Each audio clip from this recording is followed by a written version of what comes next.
So I'm going to talk to you about what we've learned about proteomics, and of course it can only be a part of what we're going to do, so it's concentrating on the heart. And we're going to talk about, we only have 15 minutes, so 5 minutes a topic, so hold on to your hats. So teaching, asking whether or not you can treat someone based on their proteoforms, whether or not you can do it based on who they are physically at the protein level, treating the right disease for the right pathway, can we do that? And finally, what's kind of coming down the pipelines. I'm only going to talk about tissues and cells and not about plasma. The 3 topics, really.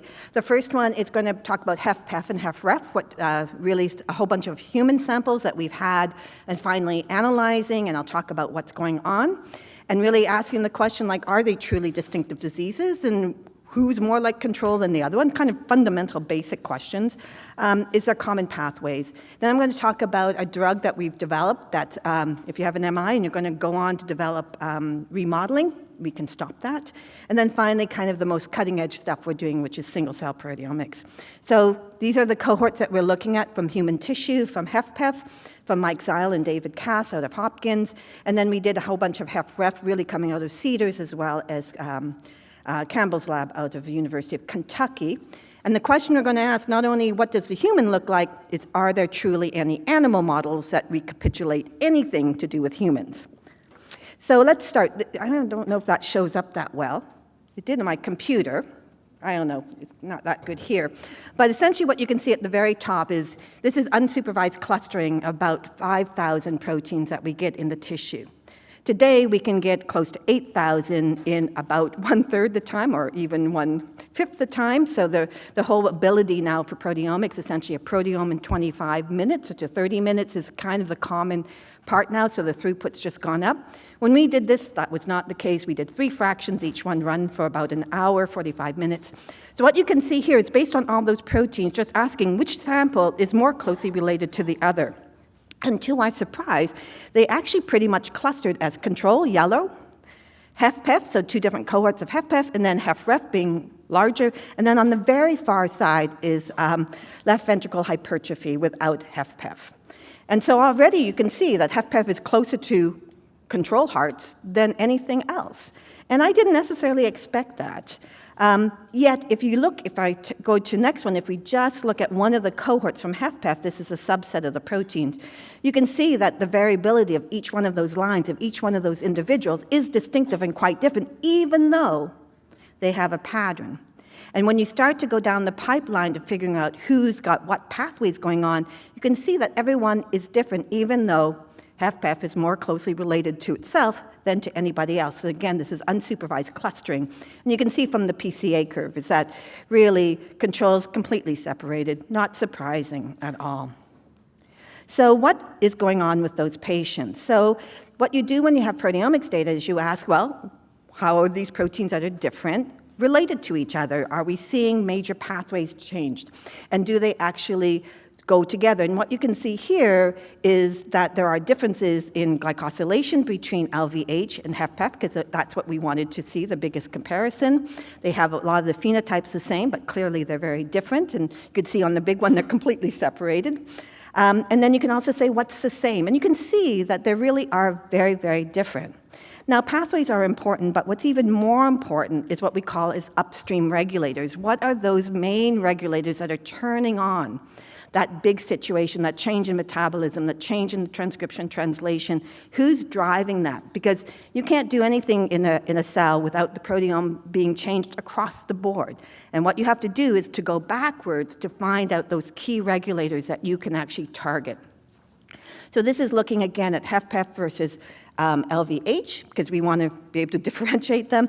And you can even see that in the pinwheels, Richter and MYC, which is 2 of the many of the upstream regulators, you can see that they're quite different between the 2.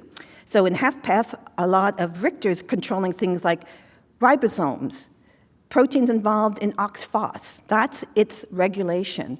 While in LVH, it really isn't doing so much, right? So you can figure out what's going on and figure out distinctions, but you have to have clean cohorts that allow you to do that.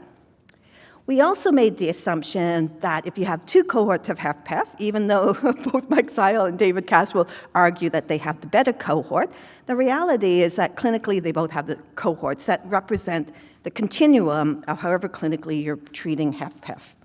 And what I can tell you is David Cass is out of Hopkins. It's more females, they are larger, and there's more African Americans in there, so more ethnically diverse than in the other one. It's also more samples. And you can see that they separate, but not as clearly as the other ones. And you'd also say that if we want to find common mechanisms across these different cohorts, that they should converge to the same pathway. So what you're looking on the canonical pathways is you want to see the two HFpEFs, which are in red, so the furthest ones over, they should match. So if one's blue, the other one should be blue, and it should be different from LVH, which is the one closest to me. And if that's the case, then you have a common mechanism. So the first thing you should note is some of the big ones, they're not the same. So even though we have this continuum, and yes, the samples are coming from two different cohorts, clinically they've both been defined very rigorously to be HFpEF, they're not the same. There is a spectrum of differences between them, but yet there is also commonalities, but not perhaps as much as we had hoped. So we're going through all of this. We have enough women and men. We can do sex separations. We can do drug separations. There's a lot we're doing, and I can't talk about it because there's not enough time. But one of our key questions, because certainly in HFpEF there's a lot of controversy about, so my animal model is better than your animal model, which is better than this animal model, right? So we're analyzing animal models to say, hey, we have this diversity between even the clinical cohorts, but some of them are in common. How are the animal models doing up? So we did Joe Hill's 2-hit model. So this is Al-Naim and fat, eating the fat. And this is what we're now looking. So all that proteomics was done. It's fine. I'm not going to tell you about it. But we're just going to look at from the high level, common pathways. And so what you can see is HFpEF, then I put in LVH, and then I put in the animal model. And what you would hope to see is HFpEF and the furthest one out, the animal models, to match. And you can see that, in fact, most of it doesn't match. And in this case, there is a part that matches, and that's all to do with inflammation, not surprising, and some of the metabolisms. Not a whole lot of metabolism, but a little bit. But really, it's a great model for inflammation. So if you're studying HFpEF and you want to look at inflammation, great model. If you want to look at other things like sarcomeric disarray, this is not the model for you. In fact, there's two other models that are much better at that than the Joe Hill 2-hit model. So there's nothing wrong with using different animal models, but what's not okay is if you're using it to probe the wrong clinical part of the pathways that are driving those mechanisms. So you can see that here. So we have top one, this is, I think, MYC. You can see MYC, this is the changes that we get in the 2-hit model. Then below it is human HFpEF. They're both activating MYC, but you can see just the proteins and what it's doing is just so much smaller in the animal model, and the bottom is the control, which is LVH. Totally different, right? It's orange, not blue. Okay, so that's one part. Just be aware that certainly HFrEF is very different from HFpEF. I started with HFpEF because it's a little less dissimilar. HFrEF is a mess. It is a continuum by far, even though it looks so distinctly from everything else. So, but I did want to touch on this drug that we're working on. So this is a drug, it's a small molecule. It was part of a large screen for proteins that specifically bind and modulate parkin. Does not modulate any of the other ubiquitinases, but it does very specific for parkin. We've done things like cross-link the drug to the protein in vivo, all that kind of stuff. So this is a drug. You can see other stuff for other E3 ligases. There's a great hypothesis. And our hypothesis was that if we could give this drug after we gave a mouse or a rat an MI, so we're going to do permanent coronary ligation, give the drug once, one injection within 2 hours after giving the animal an MI, which is why this is so amazing. One injection, 2 hours post-MI, will it solve it? Of course, we had to fiddle around a lot to find out that window of opportunity, but we did it, and that's the paper just got accepted into European Heart. So we're doing mice models. You can see the survival curves. You can see the heart and how big the heart was after, of course, post-MI remodeling. It's out to 28 days. And you can see if you give PR364, less inflammation, the animals stay smaller. Importantly, ejection fractions don't drop as much. They do drop, but not as much, right? So you have a better heart. So we were interested in the proteomics. We did this. If you actually notice in the Kaplan-Meier curve that all the deaths happen very early on. It's within the first 7 days. So we did another cohort, and we just, again, we're doing it so that we could get enough samples for all the assays we wanted to do. So you could see here, it's even more dramatic. We had no death in the treated animals. Vehicle control animals die, 50% of them. And you can see the proteomics on the tissue, again, complete separation. So in blue is sham operated, green, we gave them a heart attack. This is remote tissue, so all viable cells, remote samples from the MI. And then we gave it the drug right after they gave the MI. You can see the blue and the pink are on top of each other. Essentially, we stopped the tissue from remodeling post-MI. And there's lots of changes. There's changes in mitophagy, increased ATP production, increased calcium flux into the mitochondria, and a whole bunch of mitochondrial translation, transcription going on. Remember, the mitochondria has its own transcription translational program.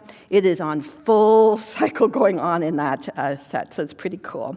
So we did, things like how fast could we do it? So we did it like within 6 hours of an animal, looked at the proteome. We did it in cells. You can see the data there. It all comes down to the same, including this big transcription translational program. Super cool. So we're going, hey, I think this is really cool. Except in another part of the lab, they're doing single-cell proteomics. So what does that mean? It means that we can actually, let's see if we can do this. I don't think we can do that. Unfortunately, you won't see it, but we can actually separate single cells, and this can be from human hearts, it can be from mouse hearts, and it can be from iPSC heart. We actually capture a single myocyte, and you can see the pictures of them, and then we put them into the mass spec and analyze each individual cardiomyocyte. And we've now doing this for about 3 years. It was hard going, but it's quite remarkable that we can do it. The picture at the top that looks like has a lot of pink and then some green, that's actually from the very first human heart. We get a measurement of the heart cell. We know the size of it, and we know if they're alive or dead. And the green and yellow ones are alive, and that was from our very first human heart that we did coming from surgery upstairs in our place. I'm just going to show you 3 figures, and the first one is that we're interested also in iPSC-derived cardiomyocytes because we use them for high-throughput screening like some of the talks you've heard about today. But we wanted to say, hey, do we really know what we're getting, and how close do they really look at the proteome level at the single cell level, like at single cell level, what's going on? So our iPSC get derived out to 21 days or 30 days. This is a 21-day protocol. Thank you. We isolated single cells at day 0, so IPS cells, day 3, day 2, day 4, day 10, and day 21. And they're there on the UMAP, right? So that's, again, like a big PCA plot.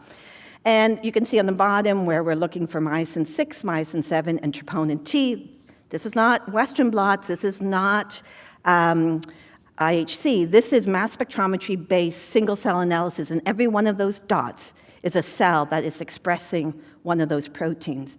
And some of them come up very early, and some of them come up later.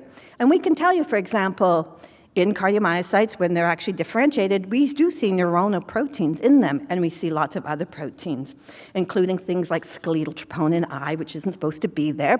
It's there.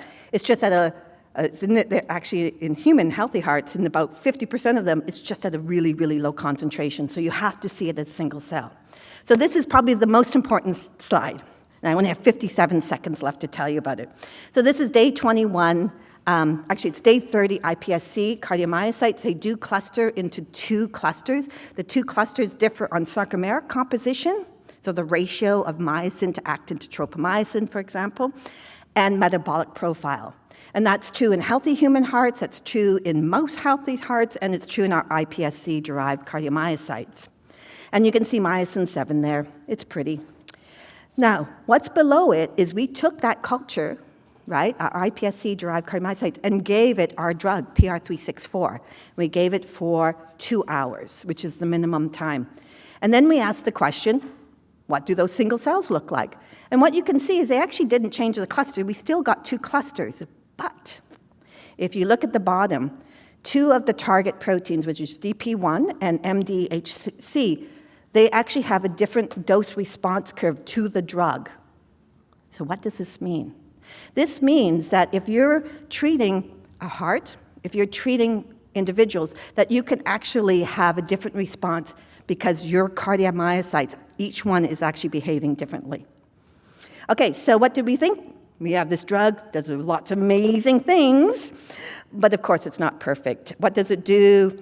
Doesn't do much in females, doesn't do well when we knock out the main target protein. There's lots of issues that we still have to resolve on it. So if you're a male mouse, we have a drug for you. If you're a person, maybe not. So you can't do this very well without a whole bunch of people. So this is our philosophy, is that you really have to understand mechanism. So we have a great team, so thank you.